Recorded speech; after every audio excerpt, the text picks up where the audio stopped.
I, 28, female, recently gave birth to my son about 2 months back.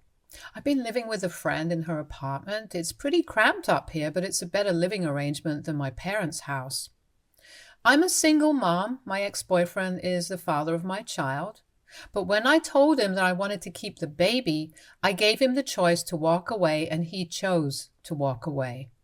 He doesn't want to be a part of the child's life, and I did demand child support, but the payments only started coming in once our son was born. The terms of our agreement stated that he'd only be obligated to pay child support after the child was actually born, and until he turned 18, and only after paternity had been established.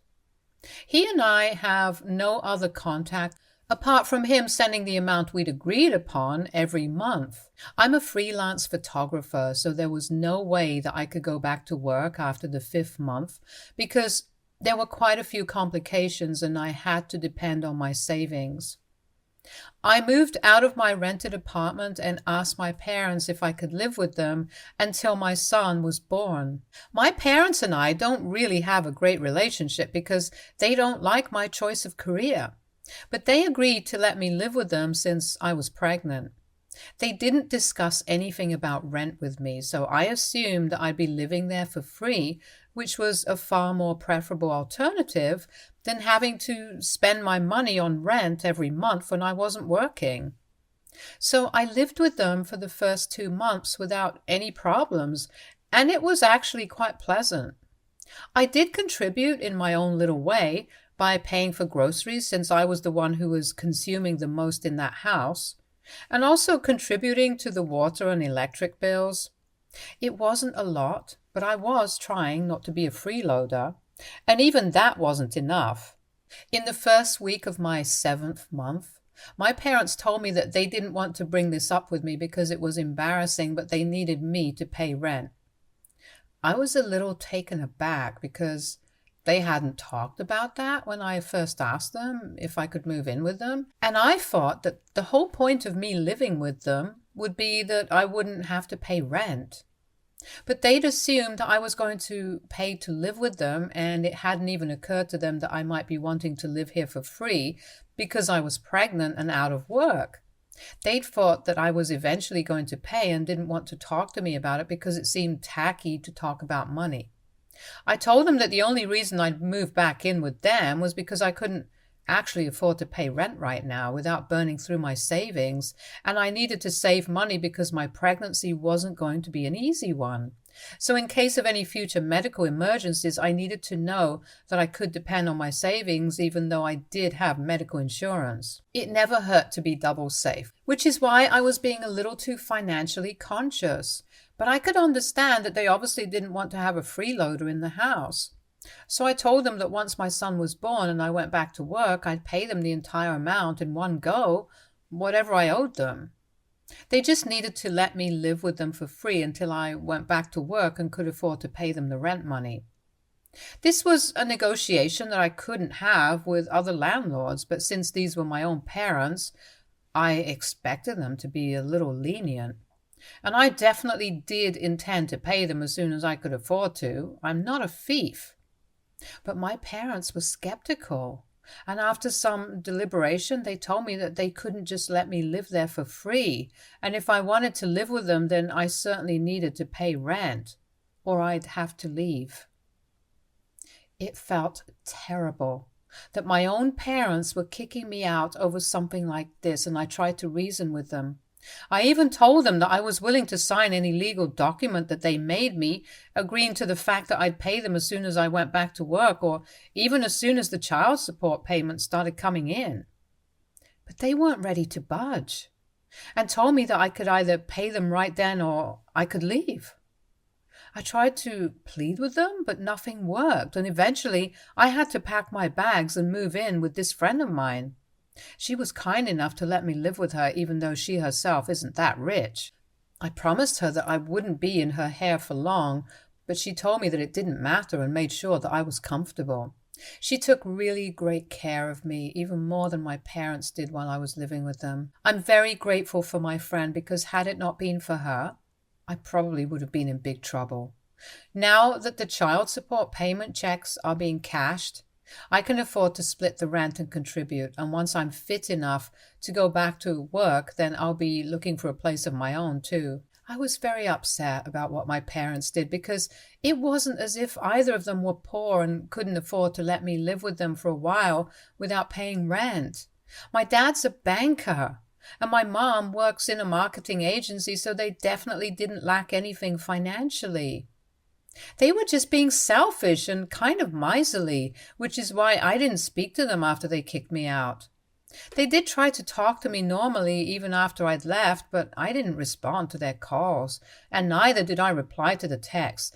I just didn't have anything to say to them, and I really didn't know what they had to say to me after what had happened. So we didn't have any contact. Now that my son has finally come into the world, I've been posting about him a lot online. Not his face or anything, though. And everybody knows that I'm a mother now. A lot of my relatives have contacted me to congratulate me, and one of my cousins has even come to visit. My cousin visited me last week and posted a photo of that on social media, which my parents saw, and then reached out to me to ask if I was finally having visitors over. I didn't reply to that text either, so they called me, and when I didn't answer, they called me repetitively until I finally did. When I picked up the call, they demanded an explanation for why I wasn't talking to them. So I told them that the way they kicked me out of their house just because I couldn't afford to pay rent for a couple of months was heartless of them, and I didn't want to speak to them. They got all defensive and said that it wasn't fair of me to expect them to just let me live with them without contributing to the cost of living there, which I did. It was little, but I did. And as an adult, I should understand and respect that. And then they said that I should just move on from it because it's all in the past now, and they want to meet their grandson.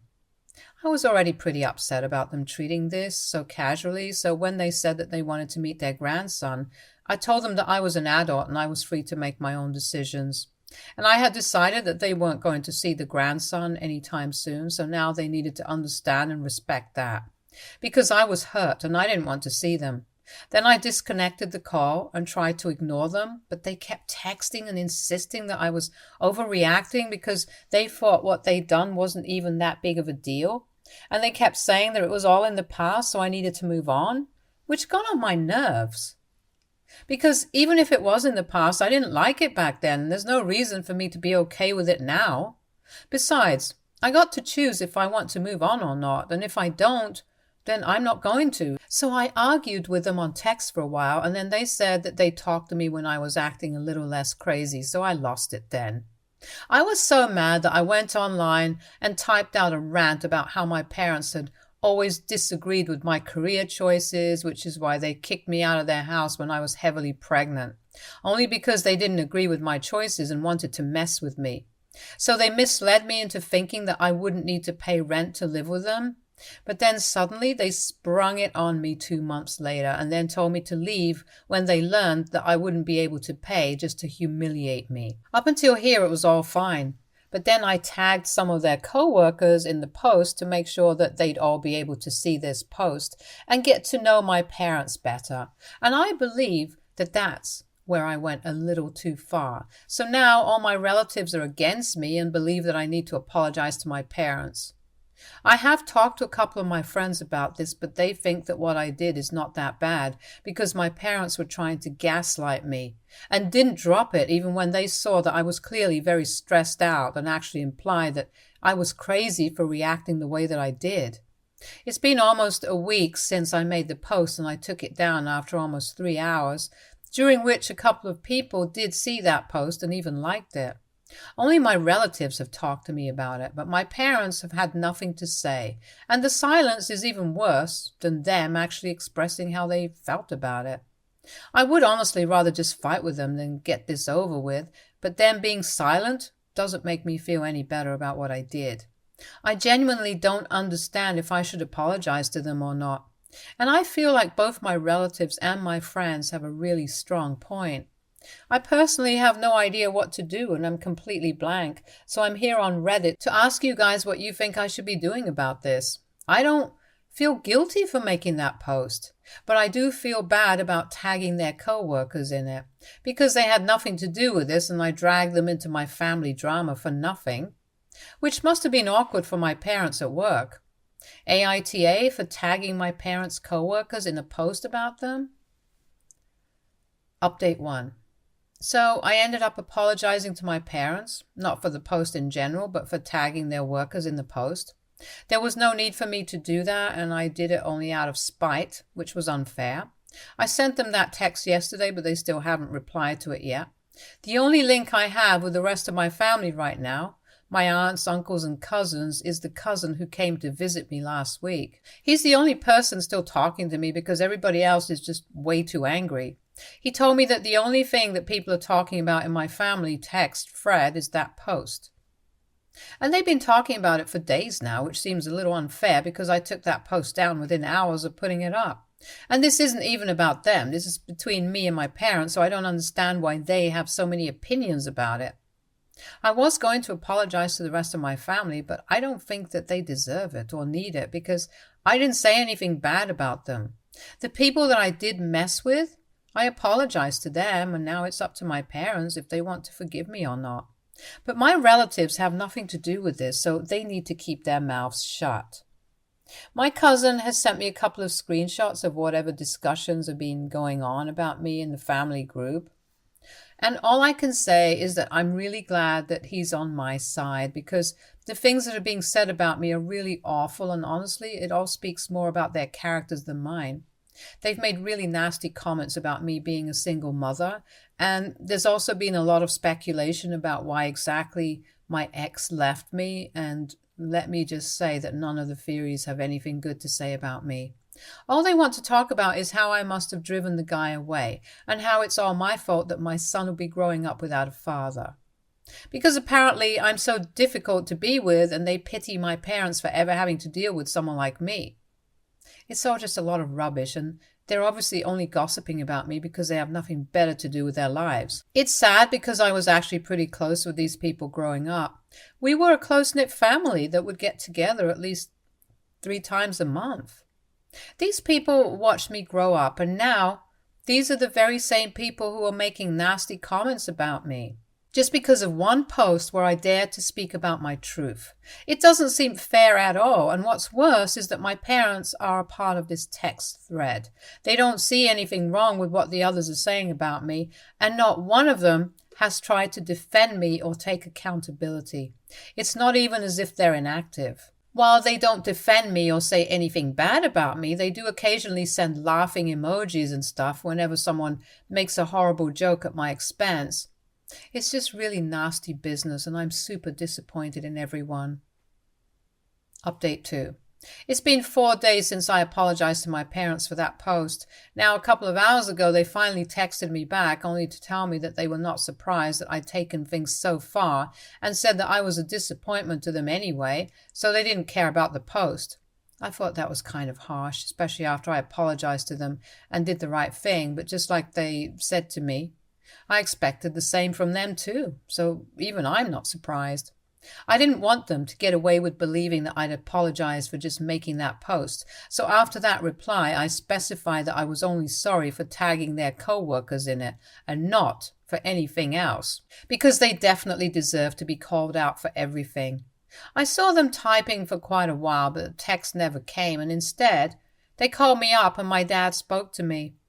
He told me that he and my mother were extremely disappointed in my behavior, especially because I talked about them trying to humiliate me for my career choices.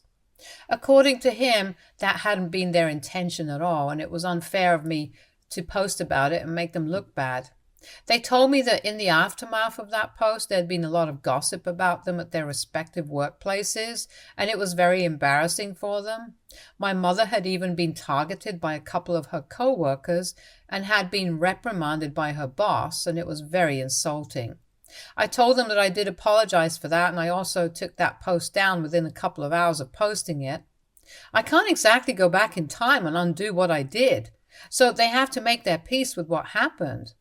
And also, they'd been very unkind to me when I was pregnant, but I'd made my peace with that and I had let them go.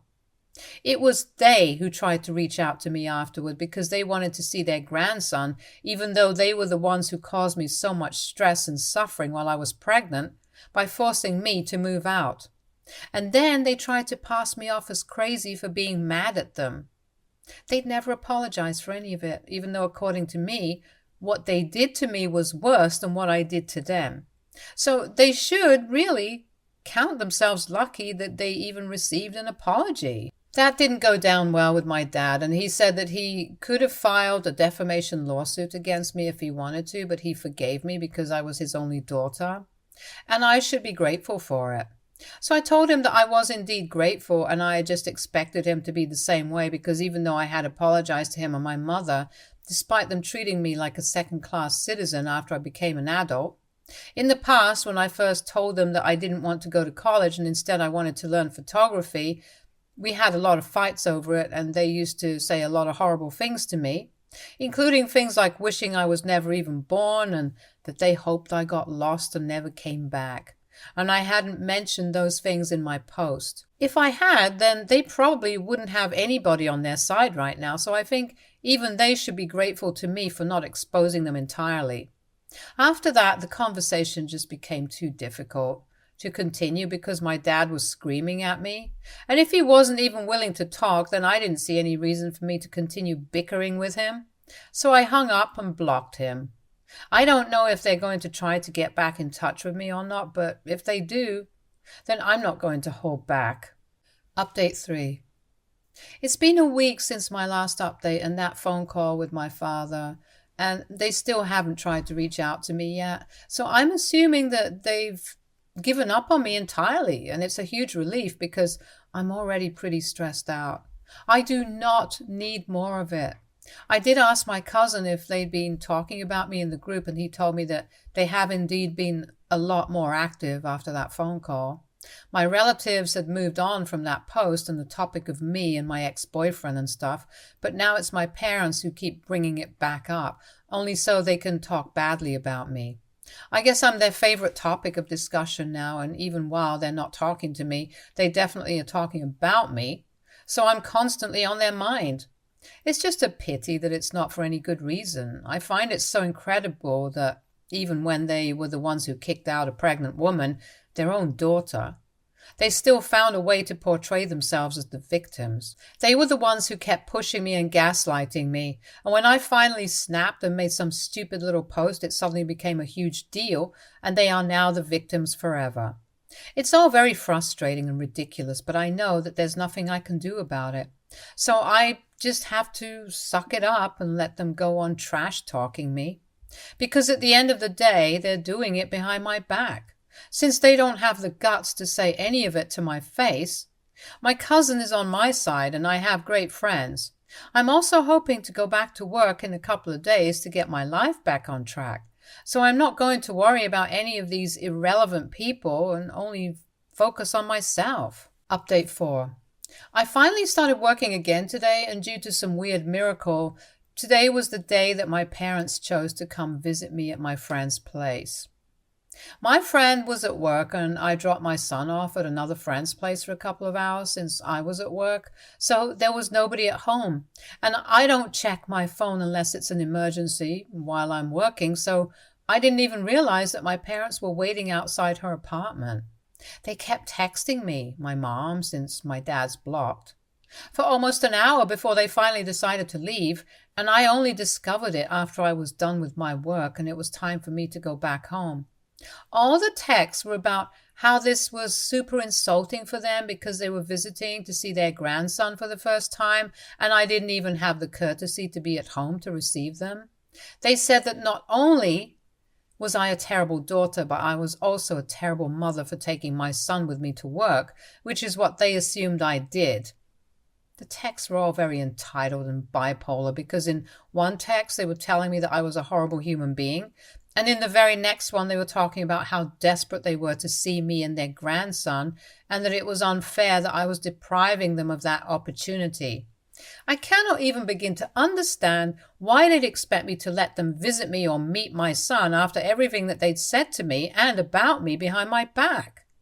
I'm honestly just glad that I wasn't at home, and I regret even telling them where I was going when I first left. I really shouldn't have done that, but I wasn't thinking straight at the time.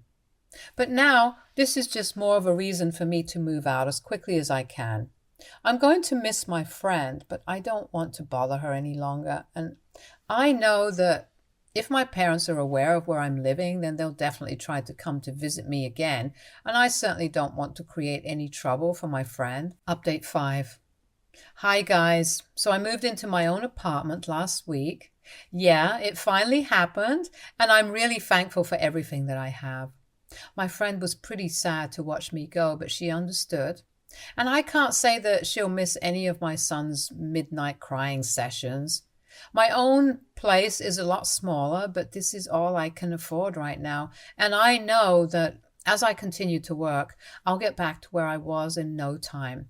It's been a month since my last update, and I blocked both my parents on every platform possible after they tried to visit me because I didn't want them around.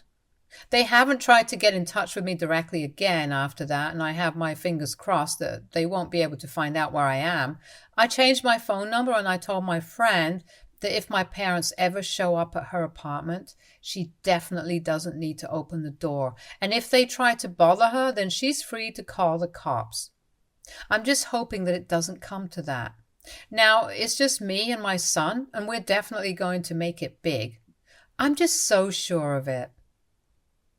Stay tuned for more stories from our girl relationships.